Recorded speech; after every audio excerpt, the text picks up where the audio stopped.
নাটোরের রানী ভবানী যে শুধু এই মন্দিরটির সুরক্ষা প্রদান করেছেন বা মায়ের সুরক্ষা প্রদান করেছেন তাই নয়, এখানে নিত্য পুজোর যেসব খরচাপাতি লাগে এবং অন্যান্য যেসব আনুষঙ্গিক খরচা লাগে, তো তার জন্য এখানে গ্রামের লোককে বিভিন্ন কাজের তাদের উপর নির্ভর করে তাদের বা ভিত্তি করে তাদেরকে জমি দান করে গেছেন, কাউকে 1 বিঘে, কাউকে 2 বিঘে, কিংবা কাউকে এর থেকে আরও অনেক বেশি। তো এখানকার লোকেরা ভক্তি সুলভে অনেক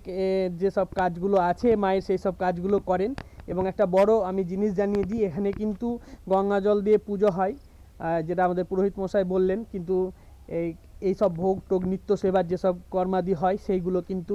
এই কলের জল থেকেই হয়, কারণ এখান থেকে গঙ্গাটা অনেকটা দূরে, ফলে নিত্য সেবার জন্য যেসব জলের দরকার হয় সেটা কিন্তু অত দূর থেকে বয়ে আনা প্রতিদিনের পক্ষে সম্ভব না।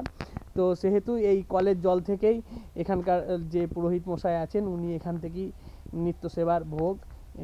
রান্না করেন এবং যেসব জল লাগে সেইগুলো এই কল থেকেই নেন।